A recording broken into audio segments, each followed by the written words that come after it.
If you're like me and you have plans and goals for your finances in the upcoming year and you want to reduce your spending so you have a greater chance of increasing your savings, then this video might be for you.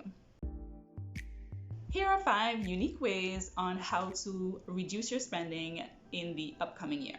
Number 1, hit unsubscribe. If your email inbox is anything like mine, you get bombarded with sales and promotions ever so often. As a matter of fact, it might be more than ever so often. And sometimes when this offer comes in, it tempts us to think, okay, well, maybe now is a great time to buy so and so. Or, you know what? I didn't think about it before, but I just might need this thing. No. Hit unsubscribe. I actively went through recently and unsubscribed to a lot of the mailing lists I've been attached to, and that helps to reduce temptation and a lot of the psychology coming at you with the whole idea that if I don't buy this now, I might miss this sale. Do yourself a favor, hit unsubscribe. Number 2, set think it over times. What do I mean by this? Sometimes when you think that you need to purchase something, instead of purchasing right away when you feel the urge to get it, give yourself a set period of time before you purchase it. Whether you leave it in your cart for a day, overnight, 2 days, or 3 days, whatever your time period is, just leave it alone to think it over.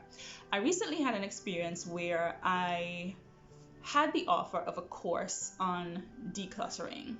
Now, this is something that my mind is on right now, something I'm really trying to work on. And so I thought this would be a great addition. However, the offer of this course, however great and extensive, was out of my budget. I remember being this close to still getting that course, even though I knew that it would be a stretch. I let the panic pass. Because what normally happens is these have a time frame. You only have 2 days. After 2 days, the offer will go back up to its original cost and, all of that. So I left it until the next day. And I realized that by the next day, that sense of urgency that I had to do this, like now before I lost this reduced price, went away. Give yourself time to think whatever time period is best for you, but set the think it over time period. Number 3, set savings targets. A great way to reduce spending is to find an alternative use for your money. And if savings is it, and you have a target, every single time that you think about purchasing something, you are confronted with the choice of, do I want to increase savings, or do I really, really want to get this thing? And in most cases, we would say to ourselves, okay, let's try to meet our target first, and then we can think about it after. So set a savings target that will help you stay focused on keeping the money that you have in your bank account instead of spending it. Number 4, don't just buy what's available, buy what you love. I recently had to work on this a few days ago when I was shopping for Christmas decorations, specifically for my tree. Now, we didn't have any. We had to start from scratch in terms of getting all the decorations for the tree. And when I went to the store, there were only a limited number of things available, and I really didn't like them. There were a few moments when I considered, you know what, this is all that's here, so maybe I can make it work, but I knew that I really didn't like it. I was able to walk away from it, and lo and behold, I found another store that offered better options and things that I genuinely loved. So I know that what I bought for the Christmas tree are things that I would most likely reuse year after year, because it wasn't just what was available, but it was what I loved.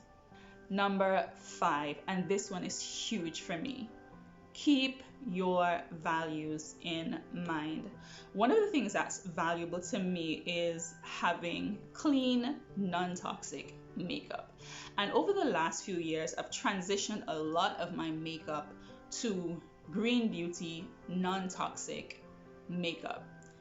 These things are not readily available locally where I live. So whenever I want to purchase, I have to plan for it and I have to order it. What that does, it eliminates all of the pressure, all of the temptation to purchase whenever I see sales pop up, or whenever I walk into a store and I see a really great color lipstick or some really lovely eyeshadow. I know this does not fit into what I value for me, and so it's so easy to leave it alone. So what are your values? Do you value things that are animal friendly, vegan, not tested on animals? Do you value finding things that are sustainably sourced? It can really help to narrow down your spending options if you stick with what you value. So these are my 5 unique tips on how to reduce spending, things that we don't normally think about, but can greatly help in terms of reducing our spending and increasing the chance of improving our savings habits. So if you enjoyed this content, feel free to hit the like button, and also feel free to check out some of my other content. And if you like it, subscribe. All right, thanks for watching, and I will see you in the next one.